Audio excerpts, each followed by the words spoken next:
হাজার বছর আগে পৃথিবী এবং স্বর্গ মিলে একটা জাদুর মুক্তা বানায়, যেটার জন্ম হওয়ার সাথে সাথে ভালো এবং খারাপ শক্তিকে নিজের মধ্যে টেনে নিতে থাকে। যেটা দেখে মহাগুরু তার দুই শিষ্যকে সেই মুক্তাকে ধরার জন্য পাঠায়, যার মধ্যে একজনের নাম তাইজেন এবং অন্যজনের নাম শেন। এরা দুজন সেই মুক্তাটাকে নিজের বশে আনার জন্য সেই মুক্তাটার উপরে আক্রমণ করে, কিন্তু এই মুক্তাটা অনেক শক্তিশালী ছিল আর এদের দুজনকে আচ্ছা মতো ধোলাই করে দেয়। এরপরে মহাগুরু তার জাদুর মন্ত্রের সাহায্যে সেই মুক্তাটাকে বন্দি বানিয়ে ফেলে। এরপরে সেই মুক্তাটাকে দুই ভাগে ভাগ করে ফেলে। নীল রঙের মুক্তাটা ভালোর প্রতীক এবং লাল রঙের মুক্তাটা খারাপের। এখন মহাগুরু এই লাল রঙের মুক্তাটাকে একটা অভিশাপ দেয় যে 3 বছর পরে এই মুক্তাটার উপরে বিদ্যুৎ পড়বে, যার ফলে এই মুক্তাটা নষ্ট হয়ে যাবে। এরপরে মহাগুরু এই মুক্তা দুটোকে একটা জাদুর পদ্ম ফুলের ভেতরে ঢুকিয়ে সামনে রাখার জন্য মাস্টার তাইজেনকে দিয়ে দেয়। এটা দেখে সেন অনেক রেগে যায়। সে এর প্রতিশোধ নেওয়ার জন্য রাজপ্রাসাদে আসে আর অনেক চালাকি করে সে নীল রঙের মুক্তাটা চুরি করে নেয় আর লাল রঙের ডেমনিক মুক্তাটাকে মুক্ত করে দেয়। ডেমনিক মুক্তাটা মুক্তি পেয়ে রানীর শরীরের মধ্যে ঢুকে যায়, যার ফলে রানী একটা শয়তান বাচ্চাকে জন্ম দেয়, যে জন্ম হওয়ার সাথে সাথে সম্পূর্ণ গ্রামটাকে তার শক্তির সাহায্যে ধ্বংস করতে শুরু করে। তখন তাইজেন একটা রিং বের করে আর মন্ত্র পাঠ করতে শুরু করে। এরপরে সে এই রিংটা নেঝাকে পরিয়ে দেয়, যে জন্য সে মাটিতে আছাড় খেয়ে পড়ে। তাইজেন নেঝাকে মারতে যাচ্ছিল আর রানী ছুটে এসে তাকে বাঁচায়। রানী তাইজেনকে বলে, দয়া করে তুমি আমার বাচ্চাকে মেরো না। তখন তাইজেন রানীকে জানায়, আমরা যদি এই বাচ্চাটাকে নাও মারি তারপরও সে 3 বছরের মধ্যে মারা যাবে, কারণ মহাগুরু একটা অভিশাপ দিয়েছিল যে জন্য 3 বছর পরে এই বাচ্চাটার উপরে একটা বজ্রপাত হবে, যার ফলে বাচ্চাটা মারা যাবে। অন্যদিকে সেন সেই নীল রঙের মুক্তাটাকে নিয়ে সমুদ্রের অনেক গভীরে চলে আসে। আসলে এখানে সবগুলো ড্রাগনকে বন্দী করে রাখা হয়েছে। এখন সেন সেই নীল রঙের মুক্তাটা ড্রাগনের ডিমের মধ্যে মিশিয়ে দেয়, যে জন্য একটা শান্ত এবং অনেক শক্তিশালী বাচ্চার জন্ম হয়। এদিকে রানী নেঝার 3 বছর পরে মৃত্যু হবে জানতে পারার সাথে সাথে অজ্ঞান হয়ে যায়। তাইজেন এবং সেন মহাগুরুর সাথে দেখা করার জন্য স্বর্গে আসে, কিন্তু এখানে মহাগুরুর সাথে দেখা হয় না। তখন স্বর্গের গেটকিপার জানায় যে মহাগুরুর অভিশাপ কখনো ফেরত দেওয়া যায় না। নেঝার বয়স এখন 1 বছর, কিন্তু রাজা ও রানী তাকে সুরক্ষা কবচ থেকে বাইরে যেতে দেয় না, কারণ সে বাইরে গেলেই গ্রামের মানুষের ক্ষতি করতে পারে। তবে সে বাসায় বসে থাকতে থাকতে বোর হয়ে যাচ্ছে। ঠিক তখনই সেখানে মহারানী আসে। নেঝা মহারানীকে বলে, আমি বাইরে যেতে পারছি না বলে অনেক বিরক্ত লাগছে। তখন রানী তাকে বলে, তোমাকে দেখাশোনা ছাড়াও আমার অনেক কাজ আছে। তবে রানী তাকে আরো বলে যে আজ থেকে আমি তোমার সাথে খেলবো। যা শোনার পরে নেঝা অনেক খুশি হয়ে যায়। এরপর তারা দুজন একসাথে খেলতে শুরু করে, কিন্তু নেঝার অনেক শক্তি, তাই রানী অনেক আঘাত পায়, কিন্তু তারপরেও সে তার ছেলেকে আনন্দ দেওয়ার জন্য খেলতে থাকে। ঠিক তখন একজন সৈনিক এসে রানীকে বলে যে পাশের গ্রামকেও আক্রমণ করেছে, আপনার এক্ষুনি সেখানে যেতে হবে। এই কথা শুনে নেঝা অনেক হতাশ হয়ে পড়ে, কিন্তু রানী তাকে বলে, পরের বার আমি তোমার সাথে আরো বেশি খেলবো। তবে নেঝা তার কোনো কথা না শুনে রাগ করে আবারও উপরে গিয়ে বসে। রানী যাওয়ার সময় 2 সৈনিককে বলে, তোমরা নেঝাকে দেখাশোনা করবে আর মনে রাখবে যেন সে কোনোভাবেই বাইরে যেতে না পারে। রানী চলে যাওয়ার পরে নেঝা বাইরে যাওয়ার জন্য সেই 2 সৈনিকের উপরে পাথর নিক্ষেপ করে, যাতে করে তারা একে অপরের সাথে মারামারি শুরু করে দেয়। যখন নেঝা গ্রামে আসে তখন গ্রামের সব লোক তাকে দেখে ভয় পেয়ে এদিক সেদিক লুকাতে শুরু করে, কিন্তু নেঝা সবাইকে খুঁজে বের করে বিরক্ত করতে শুরু করে, আর তাই গ্রামবাসী সবাই তাকে দেখে ভয় পেয়ে পালাতে থাকে। অন্যদিকে গ্রামের অপর প্রান্তে কিছু বাচ্চা নেঝাকে সাহায্য করার প্ল্যান করে, কিন্তু নেঝা একটা শূকরের মুখোশ পরে এই বাচ্চাগুলোর প্ল্যানে অংশগ্রহণ করে আর নেঝাও তার প্ল্যান সবাইকে বলে দেয়। সে বলে, যখন নেঝা গ্রামের কাঠের ব্রিজটা পার হতে যাবে তখন আমরা তাকে নিচে ফেলে দেবো, যার ফলে তার উপরে অনেকগুলো ছুরি এসে পড়বে। যদি সেই ছুরিগুলো থেকে বেঁচেও যায় তারপরও তাকে আমরা অনেক বড় একটা পাথর দিয়ে ভর্তা করে দেবো, আর সেটা থেকেও বেঁচে গেলে কাদায় ভরা পুকুরের মধ্যে গিয়ে পড়বে। আর তখন এখানে একটা বাচ্চা তাকে জিজ্ঞেস করে যে নেঝাকে এখন পর্যন্ত কে নিয়ে আসবে, আর তখন নেঝা তার মাস্ক খুলে ফেলে আর তাকে দেখে সবগুলো বাচ্চা সেই ব্রিজটার দিকে ছুটে যেতে থাকে, আর তাদের প্ল্যান তাদের উপরে উল্টা পড়ে যায়। এখন এই বাচ্চাগুলো খুব ভয়াবহভাবে আহত হয়েছে। এটা দেখে নেঝা অনেক খুশি হয় এখান থেকে চলে যাচ্ছিল, আর তখন এখানে থাকা একটা বাচ্চা চিৎকার করে বলে, তুমি মানুষ নয় বরং শয়তানের বাচ্চা। এটা শুনে নেঝা অনেক রেগে যায় আর সে অনেক বড় একটা পাথর দিয়ে এই বাচ্চাগুলোর উপরে আক্রমণ করে, আর তখন মাস্টার তাইজেন এসে বাচ্চাগুলোকে বাঁচিয়ে নেয়, যার ফলে সেই পাথরটা একটা পাহাড়ে গিয়ে লাগে আর সেই পাহাড়টা ভেঙে টুকরো টুকরো হয়ে নিচে পড়ে যায়। নেঝা বাগানে একটা নকশা দেখতে পায়, সেটাকে ছোঁয়ার সাথে সাথে সেই নকশাটার ভেতরে ঢুকে যায়। এখানে এত সুন্দর দুনিয়া দেখে সে হতবাক হয়ে যায়। তখন সেখানে মাস্টার তাইজেন আসে। সে নেঝাকে বলে, আমি তোমাকে জাদু শেখাবো। নেঝা তার কথা বিশ্বাস করে না। তখন মাস্টার তাইজেন তার সামনে কিছু জাদু করে দেখায়, যার ফলে নেঝার মনে হয় যে এসব আসল, কিন্তু আসলে এগুলো একটা ইলুশন ছিল। এসব দেখে নেঝা অনেক খুশি হয়। সে মাস্টার তাইজেনকে জাদু শেখাতে বলে। যখন মাস্টার তাইজেন তার কানে একটা মন্ত্র বলে তখন সেই মন্ত্রের সাহায্যে ইলুশন ক্রিয়েট করতে চায়, কিন্তু সে সেটা করতে পারে না। এখন মাস্টার তাইজেন ঘুমিয়ে পড়ে। যখন সন্ধ্যা হয় তখন রানী তার কাছে আসে আর তার কাছে নেঝার ব্যাপারে জিজ্ঞেস করে। তখন মাস্টার তাইজেন জানায় যে নেঝা এখানে জাদুর প্র্যাকটিস করছে, আর তখন রানী নেঝার লাশ একটা লেকের মধ্যে দেখতে পায়। তাই এরা দুজন অনেক ভয় পেয়ে যায়। মাস্টার তাইজেন দ্রুত সেখানে গিয়ে নেঝার লাশ নিয়ে আসে আর তাকে জ্যান্ত করার জন্য মুখে বাতাস দিতে শুরু করে। আর তখন তাইজেন বুঝতে পারে এটা আসলে নেঝার বানানো ইলুশন, কারণ এখন নেঝা এই জাদুতে এক্সপার্ট হয়ে গেছে। যেটা দেখে মাস্টার তাইজেন অবাক হয়ে যায়, কারণ সেও তার জাদুর সাহায্যে কোনো প্রাণীকে চেঞ্জ করতে পারে না। সমুদ্র থেকে একটা রাক্ষস বের হয়ে এসে গ্রামের দিকে যেতে থাকে আর সে কুকুরকে খাওয়ার চেষ্টা করে, আর তখন নেঝা এখানে চলে আসে আর সেই রাক্ষসটাকে আচ্ছা মতো ধোলাই করে দেয়। আর তখন রাক্ষসটা তার রূপ চেঞ্জ করে সেখান থেকে পালিয়ে যেতে শুরু করে। নেজা তার উপরে আগুন দিয়ে আক্রমণ করে, যার ফলে সারা গ্রামে আগুন লেগে যায়। আর তখন সেই রাক্ষসটা একটা ছোট বাচ্চাকে নিয়ে সমুদ্রের দিকে যেতে থাকে। সে নেজাকে বলে যে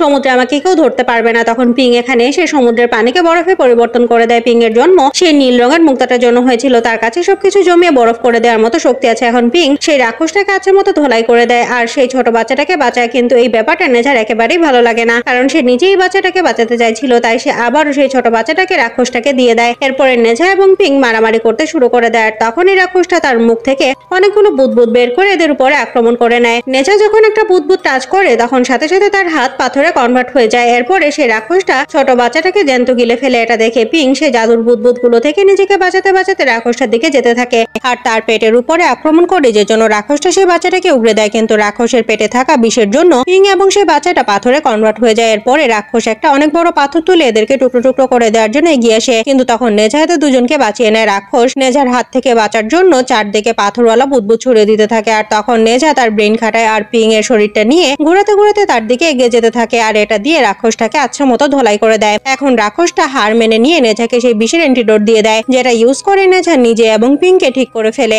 এখন এই রাক্ষসটা তাদের কাছে ক্ষমা চেয়ে সমুদ্রে ফিরে যাওয়ার পরে পিং এবং নেজা একসাথে খেলতে শুরু করে। কিছুক্ষণ পরে সন্ধ্যা হয়ে যায় আর নেজা কান্না করতে শুরু করে, কারণ আজ পর্যন্ত তার সাথে কেউ এতক্ষণ পর্যন্ত খেলেনি। এখন পিং নেজাকে একটা শঙ্খ দেয় আর বলে যখন তোমার আমার সাথে খেলতে ইচ্ছা করবে তখন সমুদ্রের কিনারে এসে এটা বাজাবে। আর তখন সেখানে গ্রামবাসীরা আসে আর নেজা সবাইকে বলে যে আমি একটা রাক্ষসকে হারিয়ে দিয়েছি আর তার হাত থেকেই বাচ্চাটাকে রক্ষা করেছি। নেজা তার বাবা মায়ের উপরে অভিমান করে আছে, কারণ তার কাছে মনে হয় যে তার বাবা মা তাকে একেবারেই ভালোবাসে না। আর তখন তার বাবা মা তার কাছে আসে, কারণ 10 দিন পরে তার জন্মদিন। তখন রাজা রানী নেজাকে বলে যে সব গ্রামবাসী তোমাকে জন্মদিনের শুভেচ্ছা জানাতে অবশ্যই আসবে। তখন নেজা তাদের বলে যারা আমাকে কখনোই খুশি দেখতে চায় না তারা কেন আমাকে জন্মদিনের শুভেচ্ছা জানাতে আসবে। তখন রাজা নেজাকে জানায় যে সব গ্রামবাসী জানে তুমি কেমন করে সেই বাচ্চাটাকে বাঁচিয়েছিলে, তার মানে তোমার জন্ম সেই নীল কালারের মুক্তাটার জন্যই হয়েছে, তাই সবাই তোমাকে অবশ্যই শুভেচ্ছা জানাতে এখানে আসবে। সেজন্য নেজা খুশি হয় সমুদ্রের কিনারে গিয়ে সেই শঙ্খটা বাজায় আর এটা শব্দে পিং সেখানে চলে আসে। এখন নেজা একটা ইনভাইটেশন লেটার পিংকে দেয় আর বলে তোমাকে অবশ্যই আমার জন্মদিনে আসতে হবে, কারণ তুমি আমার সব থেকে ভালো বন্ধু। আর এটা শুনে পিং অনেক আবেগী হয়ে যায় আর সে নেজাকে বলে আমি অবশ্যই আসবো। যখন নেজা তার জন্মদিনের জন্য প্রস্তুতি নিচ্ছিল তখন সেখানে সেন চলে আসে আর সেন নেজাকে বলে তোমার বাবা মা তোমাকে মিথ্যা কথা বলেছে, তোমার জন্ম সেই নীল রঙের মুক্তার জন্য হয়নি বরং ডেমনিক লাল রঙের মুক্তার জন্য হয়েছে। এটা শুনে নেজা অনেক রেগে যায়। নেজা রেগে মেগে যখন গ্রামে ফিরে আসে তখন মাস্টার তাইজান তাকে জন্মদিনের উপহার হিসেবে একটা লাঠি দেয় আর একটা পিক দেয়। যখন নেজা সেই পিকটাকে টাচ করে তখন সেটা হুইলে কনভার্ট হয়ে যায় আর সেজন্য সে অনেক দ্রুত ছুটতে শুরু করে। এখন নেজা সবাইকে বলে আমি সবকিছু জেনে গেছি, আমার জন্ম লাল রঙের ডেমনিক মুক্তার জন্য হয়েছে, তোমরা সবাই আমাকে বোকা বানিয়েছো আর বলেছো যে আমার জন্ম নীল রঙের মুক্তাটার জন্য হয়েছে যাতে করে আমি এইসব গ্রামবাসীদের রক্ষা করতে পারি আর 3 বছর পরে মারা যাই, আর এভাবে তোমরা আমার ক্রোধ থেকে বেঁচে যাবে। তখন নেজা মাস্টার টাইজানের শেখানো মন্ত্র উচ্চারণ করতে শুরু করে, যার ফলে তার গলায় লাগানো কবচটা খুলে যায় আর সে তার আসল রূপে চলে আসে। এর ফলে তার শক্তি অনেক বেড়ে যায় আর সে গ্রামবাসীদের এক এক করে মারতে শুরু করে। এটা দেখে মহারাজ এবং মাস্টার টাইজান তাকে থামানোর চেষ্টা করে, যে জন্য নেজা রেগে গিয়ে মহারাজের উপরে আক্রমণ করে দেয়। আর তখন পিং মুখোশ পরে সেখানে চলে আসে আর রাজাকে বাঁচিয়ে নেয়। সবাই মিলে যেমন তেমন করে নেজাকে সেই কবচটা আবারও পরিয়ে দেয়। এরপরে মহারাজ পিংকে ধন্যবাদ জানায়। পিং সেখান থেকে চুপচাপ চলে যাচ্ছিল, কিন্তু মহারাজের পিং এর উপরে সন্দেহ আসে। পিং এর মুখোশ খুলে ফেলে, যার ফলে সবাই জেনে যায় যে পিং একজন ড্রাগন। তখন মাস্টার টাইজন পিংকে বলে নীল রঙের জীবন মুক্তা চুরি করার জন্য মহাগুরু তোমাকে অবশ্যই শাস্তি দেবে। তখন সেন সেখানে চলে আসে আর সে পিংকে বলে তুমি মানুষের জীবন বাঁচাতে চাইছিলে, কিন্তু মানুষ কখনোই কোনো রাক্ষসকে আপন করে নেবে না। এখন তুমি নিজে ডিসাইড করো তুমি তোমার বাবা এবং গুরুর প্রতিশোধ নেবে কিনা। এটা শুনে পিং রেগে যায় আর সে তার শক্তির সাহায্যে সম্পূর্ণ গ্রামে পানি দিয়ে আক্রমণ করে। পানি বরফ হয়ে জমে যায় আর এই বরফ নিচে পড়ে সব মানুষদের মেরে ফেলবে। আর তখন মহারাজ এবং রানী পিংকে আটকানোর অনেক চেষ্টা করে, কিন্তু পিং তাদের দুজনকে বরফে জমিয়ে দেয়। তখন নেজা সেখানে চলে আসে আর পিং এর উপরে আক্রমণ করে। মাস্টার টাইজন নেজাকে বলে পিং সম্পূর্ণ গ্রামকে ধ্বংস করে দিতে চাইছে, যাতে করে এদের সত্য মহাগুরু জানতে না পারে। এটা শুনে নেজা পিং এর উপরে আক্রমণ করে, কিন্তু তার গলায় পরানো কবচের জন্য তার শক্তি অনেক কমে গেছে। তাই সে মাস্টার টাইজনের শেখানো জাদুর সাহায্যে সেনের রূপ নিয়ে নেয়, যার ফলে পিং কনফিউজড হয়ে যায়। আর তখন সেন এবং নেজা একজন আরেকজনের সাথে ধাক্কা খায়। সুযোগ বুঝে নেজা তার সাথে সেনের লাঠি অদল বদল করে নেয়, যার ফলে পিং সেনকে নেজা মনে করে মারতে শুরু করে। আর এই সুযোগে মাস্টার টাইজন এদের উপরে জাদুর নকশার সাহায্যে আক্রমণ করে, যার ফলে এরা সবাই সেই জাদুর দুনিয়াতে চলে যায়। আর মাস্টার টাইজন এবং নেজা দুজনেই জাদুর ব্রাশের সাহায্যে এখান থেকে বের হওয়ার চেষ্টা করে, কারণ এই জাদুর ব্রাশ ছাড়া এই দুনিয়া থেকে বের হওয়া যাবে না। আর এই ব্রাশটা নেওয়ার জন্য এরা সবাই মারামারি করতে শুরু করে আর এরা সবাই একসাথে এই জাদুর দুনিয়া থেকে বের হয়ে আসে। তখন পিং নেজার বাবা মায়ের উপরে আক্রমণ করে, যেটা দেখে নেজা তার বাবা মায়ের সামনে চলে আসে আর তাদের বাঁচিয়ে নেয়, যার ফলে সে অজ্ঞান হয়ে যায়। এখন পিং এই সুযোগে উপরে গিয়ে বরফের উপরে বসে যায়, যাতে করে বরফ নিচে পড়ে আর গ্রামবাসীরা মারা যায়, বরফ নিচে পড়তে শুরু করে। আর তখন নেঝা আবারও সে মন্ত্র পাঠ করতে শুরু করে,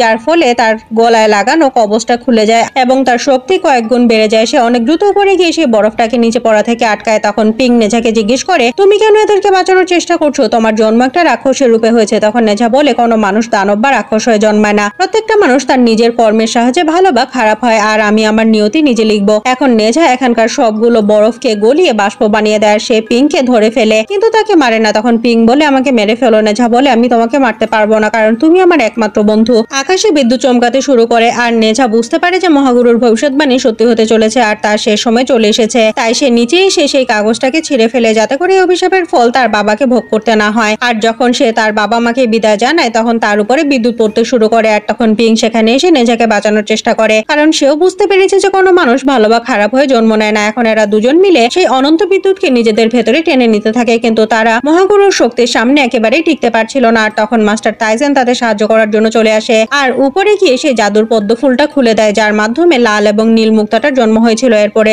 নেঝা এবং পিং সেই জাদুর ফুলটার ভেতরে বন্দী হয়ে যায়, কিন্তু সেই বিদ্যুতের জন্য সম্পূর্ণ গ্রামটা এখন লন্ডভন্ড হয়ে গেছে। মহারাজা এবং রানী নেঝাকে খোঁজার চেষ্টা করে আর তখন তারা সেখানে সেই জাদুর পদ্ম ফুলটা পায়, যেটার ভেতরে নেঝা এবং পিং বন্দী হয়ে আছে। আর তখন মাস্টার তাইজেন সবাইকে বলে নেঝা এবং পিং মারা গেছে, কারণ এই পদ্ম ফুলটা তাদের শরীরকে বাঁচাতে পারেনি, কিন্তু তাদের দুজনের আত্মাকে বাঁচিয়ে নিয়েছে। আর এটা শুনে মহারানী অনেক কষ্ট পায় আর অনেক জোরে কান্না করতে শুরু করে। আর এর সাথে এই সিনেমাটা এখানেই শেষ হয়ে যায়।